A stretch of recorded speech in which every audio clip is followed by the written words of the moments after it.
Hello everyone, I have decided to create this video to explain about one very important symptom, which is chest pain. The chest pain is quite a serious condition, significant condition, which may be provoked by different conditions, of course, which involve the heart, the lungs, basically the organs in the chest cavity. This symptom can be showing signs of serious life-threatening condition, and that's why it should be assessed properly. As you have seen probably in the initial screen, I have created a special presentation which I would like to present to you, where I will be discussing different causes of the symptom chest pain, different diagnoses, investigations, and potential treatment. Enjoy your presentation, and because this presentation is made for you, to give you the advice, to give you the direction how to proceed further if you experience a chest pain, regardless if it's yourself or if it's one of your relatives, partner, friend, neighbor, someone on the street. Please enjoy the presentation. Don't forget to subscribe to my channel, to like the video, and of course leave some comments under the video if you want any specific condition to be discussed in a video with a presentation or diagrams or anything, flowcharts, treatments, investigations, anything that you need, even if it's outside the scope of emergency medicine, nutrition and sports medicine. Please let me know and I'll make this special video for you. Please enjoy, subscribe and like my video. Also, I would like really to ask you for a favor. Please also click on the bell button so you can receive notifications whenever I upload a new video, because my videos will be mainly towards patients as well as healthcare professionals. I'll be discussing different diagnoses, different case reviews, treatments, investigations, but most commonly I'll be uploading videos that are relevant to patients who can actually listen to this video and look at the video and get some proper advice from someone who works and practices emergency medicine for the last nearly 12 years. Alright. Chest pain, different causes, diagnosis and treatments about chest pain. I will be discussing right now about all the potential complications of different conditions, and the main symptom, actually the red alert, the red sign, the red flag for us is actually the chest pain. What is a chest pain? The chest pain actually is a pain which is concentrated in the chest, in the thoracic cavity of our body. It may appear in many different forms, but most commonly the chest pain is described by patients as a stabbing chest pain or the wake, crushing or burning in nature. The chest pain can be cardiac sounding or non-cardiac sounding. The cardiac sounding chest pain is mainly the wake, which radiates up to the neck, jaw, or it can spread down to the back or to one of both arms. Most commonly, patients who suffer chest pain due to some heart condition, the chest pain is mainly radiating down to the left shoulder and left arm. But also there are different conditions that may lead the chest pain to radiate to the right side, to the right shoulder and right arm. The chest pain can be with a sudden onset or gradually worsening, or the chest pain, as I said a few seconds ago, it could be with a non-cardiac sounding origin, which means the chest pain can be worsening on deep breath, on palpation, which means putting pressure over the chest bone or over the ribs, and also on movement, because the muscles over the pectoral area, the chest area, the pectoral muscles, they contract, and this can cause some nasty pain, especially if it's due to some kind of overstretched muscle or anything like this, but we will discuss this literally in a minute on the next few slides. So the chest pain can be a complication of a very serious conditions, which we will discuss in a second. So urgent medical assessment is always advised and required by us. Symptoms and types of chest pain. As you can see, I have listed around 6 reasons about chest pain.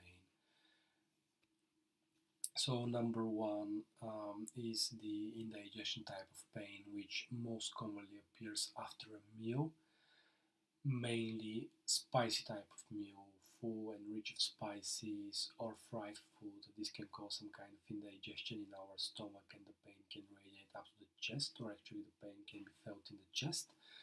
Also, it can be ongoing with some bringing up of food or a very bitter taste on the back of our throat or actually in the mouth. This is from the acid which regurgitates or refluxes back to our mouth area. Also, this kind of chest pain, which is due to indigestion, can appear with some abdominal bloating or abdominal winds, gas, which people pass and feel uncomfortable. Another reason for the appearance of chest pain is after chest injury, which is mainly mild, or after heavy workout, when the exercises, for example, in a gym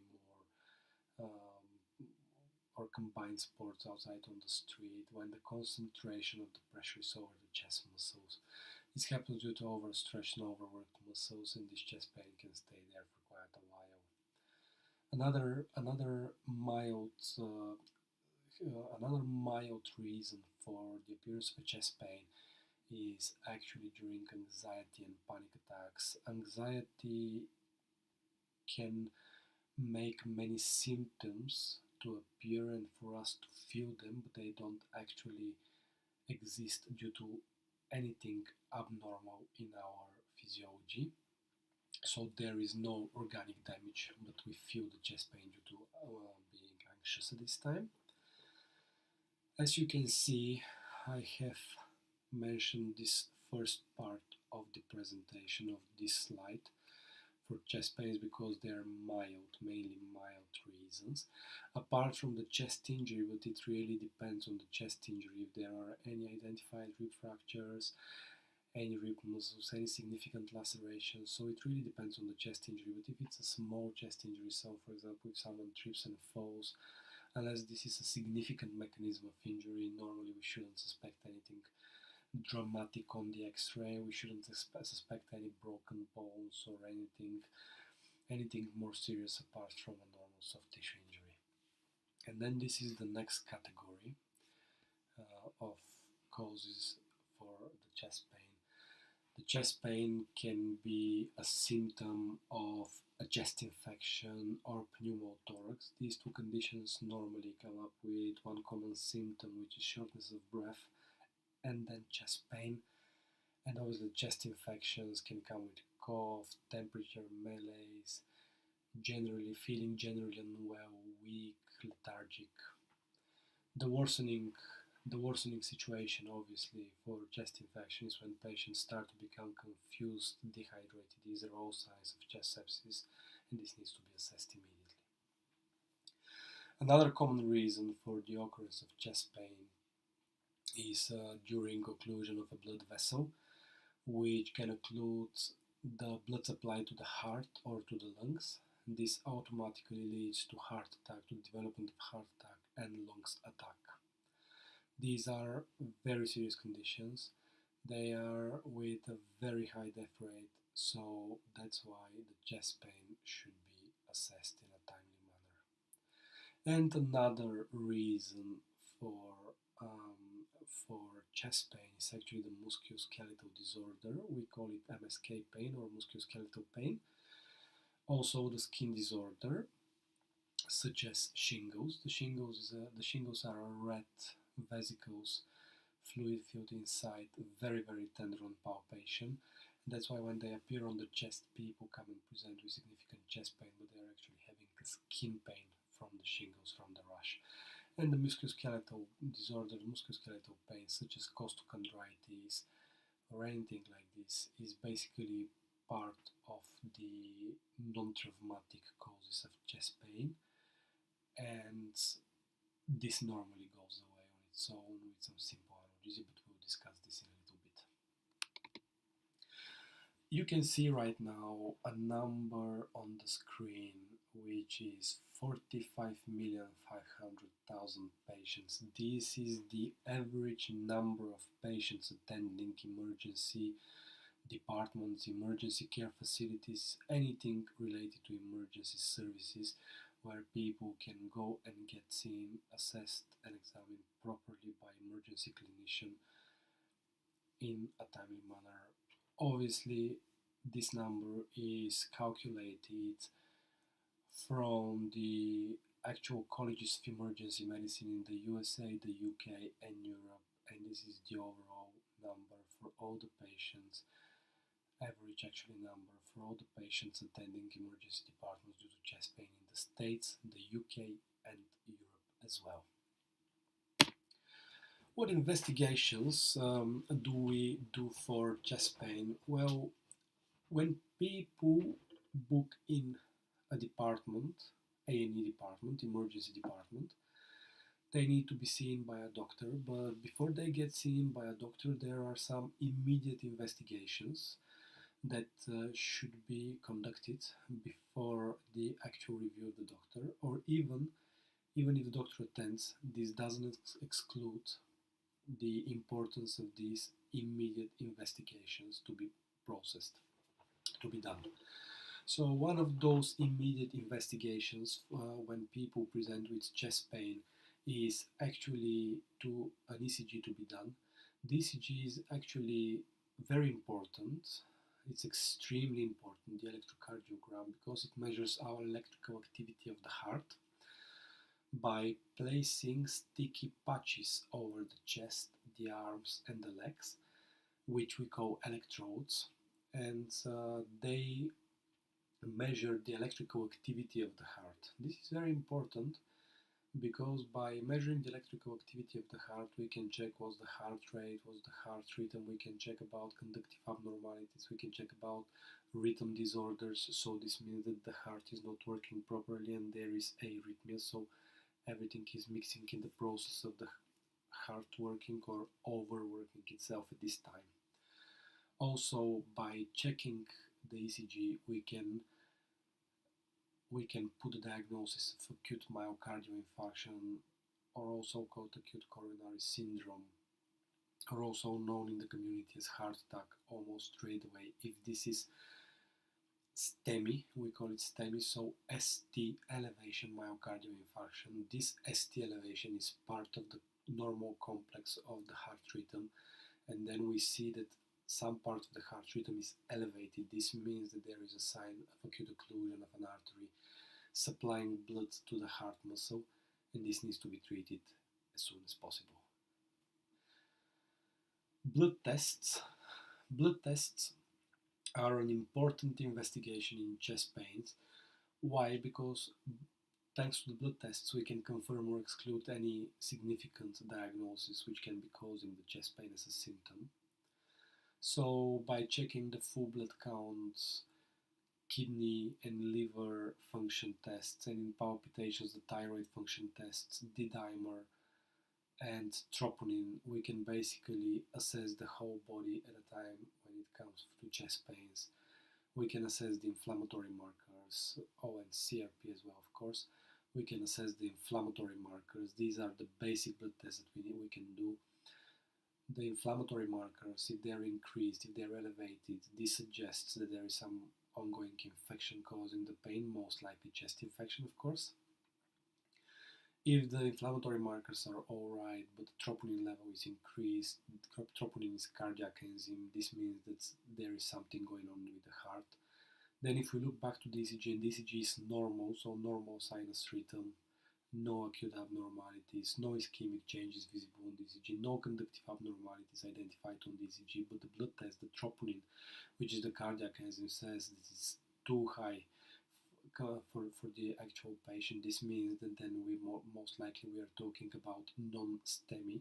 If you remember, I discussed in the ECG part about STEMI, which is ST elevation myocardial infarction. In this situation, we talk about non-STEMI. Non-STEMI is when this ST elevation is not actually there. So the ECG is normal, but the blood tests are saying this patient has a heart attack, we need to treat the patient. We check also the D-dimer to check if there is any possibility of clot occluding the blood supply to the lungs. This is very important investigation as well, and if the test comes back positive, we need to commence treatment. Another immediate investigation for chest pain is the chest X-ray. The chest X-ray can assess the chest cavity properly, the heart and the lungs.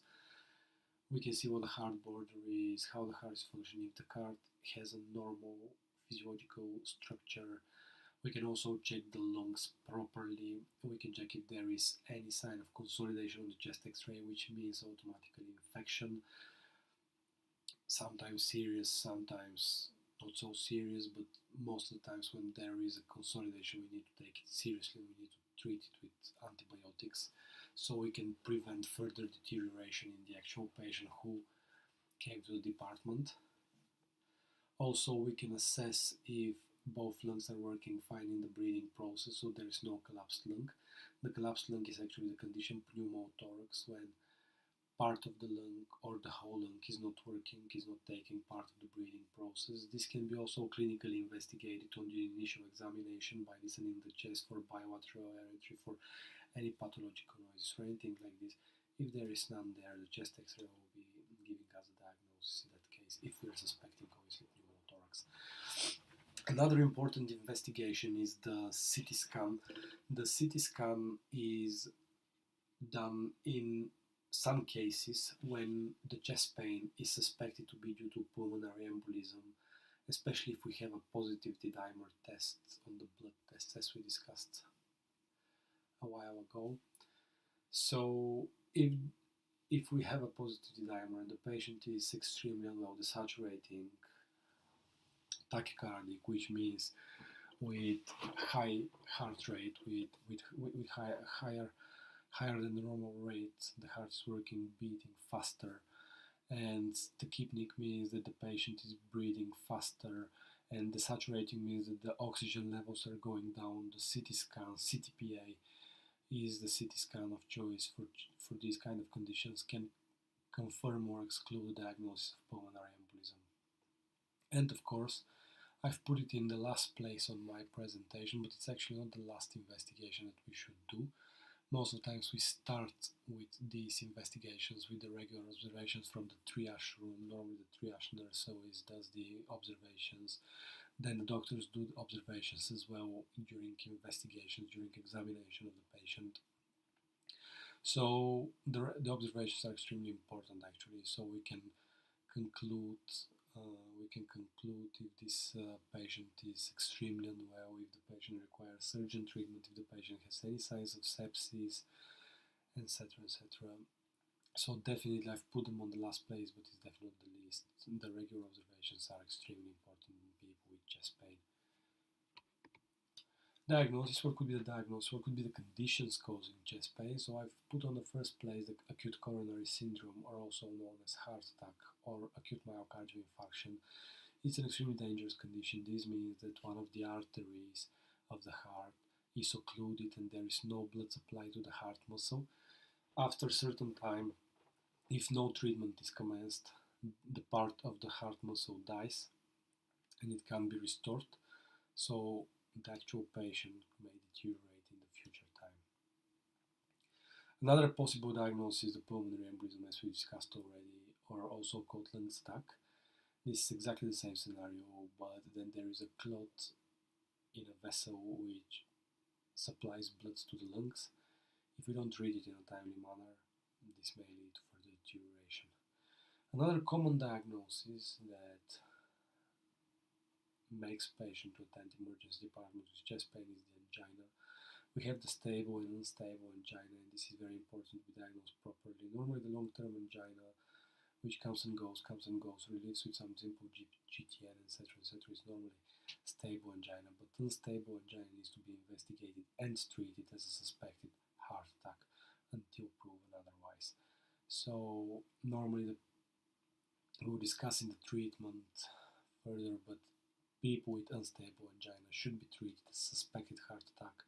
All the blood tests should be repeated again, the ECG should be repeated again, and a cardiology referral should be organized on urgent basis, which means if not on the same shift, then the next possible shift, the next possible cardiologist needs to see the patient as well. Chest infection, as we discussed earlier, is another possible cause of chest pain alongside some shortness of breath, cough, sometimes in acutely unwell patients, respiratory distress. As we can see nowadays during the COVID-19 pandemic, most patients, because of the significance of the virus, because of the target cells of the virus, they present with dramatic chest infections, with chest pains, with fever, with cough, with shortness of breath. So chest infection needs to be treated as well in a timely manner. Pneumothorax is the collapse of the lungs. We assess this on the chest X-ray. This is normally post-traumatic or spontaneous. We need to assess this. We need to see what the size of the pneumothorax is, and if it's too big for the patient, or if the patient is saturating, which means lower oxygen level in the blood, then we should treat the pneumothorax in the emergency department. But sometimes very, very small pneumothorax can be discharged home with further follow-up, repeat chest X-ray to assess if the pneumothorax has improved on its own. MSK is the musculoskeletal pain, which is the costochondritis. This is basically a diagnosis of exclusion. If we exclude all the other 6 reasons, this MSK can be actually accepted as a diagnosis, especially if the patient is extremely tender on palpation over the chest bones, which means putting pressure with fingers or with the whole arm. And anxiety or panic attacks. One-off episode could be treated symptomatically in the emergency department. Normally, the relief with anti-anxiety treatment comes in about 20, 30 to 40 minutes. But in long-term anxiety, in emergency departments, based on the current presentation of the patient, we, as emergency clinicians, that's why I'm saying we, the emergency clinicians, we can decide if the actual patient will require urgent assessment by mental health team, or the mental health team can assess the patient as outpatient, or the patient can go and home, can be discharged home, can take some symptomatic relief, and then liaise with his or her own GP doctor to proceed with anti-anxiety treatment. What's the treatment of chest pain? So treatment in chest infections varies and really depends on the primary diagnosis. I'll start first with the heart attack. The heart attack is if a heart attack is a suspected diagnosis, which means ECG changes or raised troponin in the blood, we should discuss as soon as possible with PCI, or get the patient to be admitted under cardiology services so further investigations can be processed. In chest infections, we can give antibiotics orally or intravenously. It really depends on the presentation of the patient, on his or her current condition.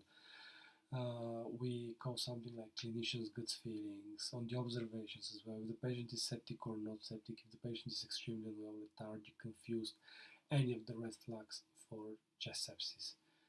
Pneumothorax is another, obviously diagnosed, another cause, another condition that can cause chest pain.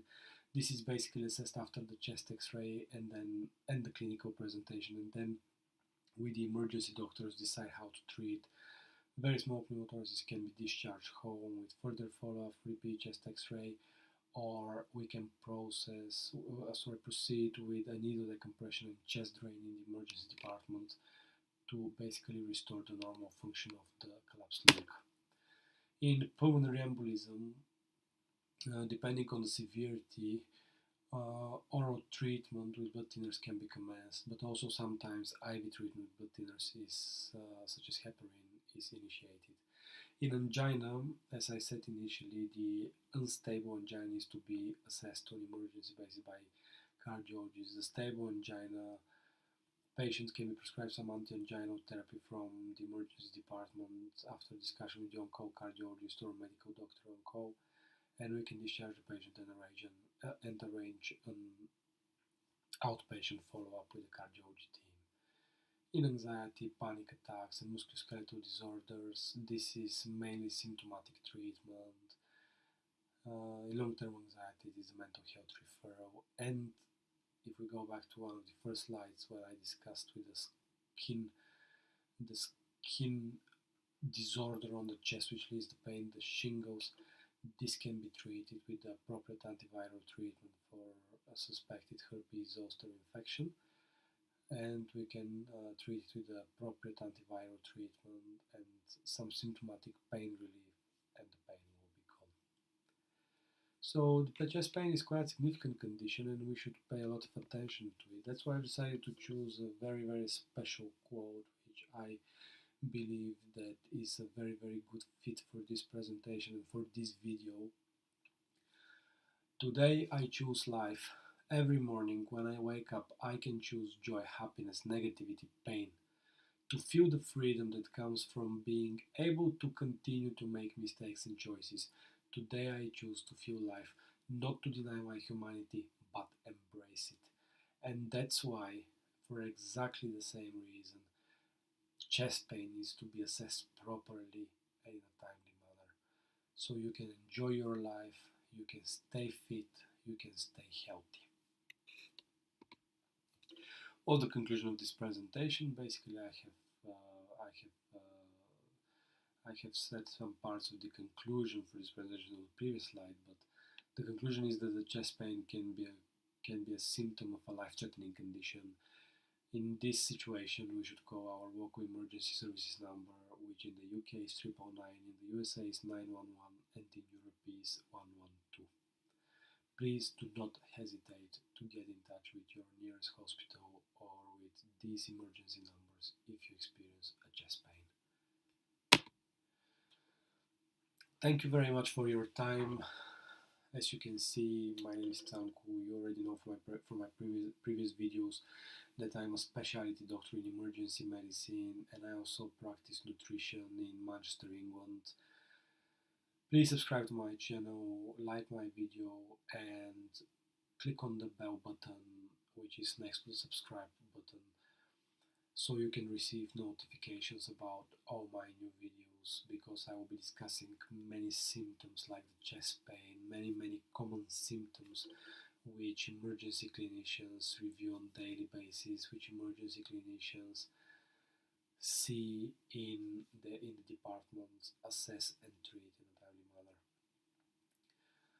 Please also leave some comments under the video if you require any specific video, any specific condition to be discussed, anything special about any special condition, even if it's outside of the scope of the emergency medicine.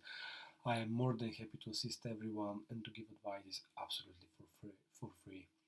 Thank you so much for your time, guys. Thank you so much for watching this video. I hope you enjoyed it. See you next time. Bye.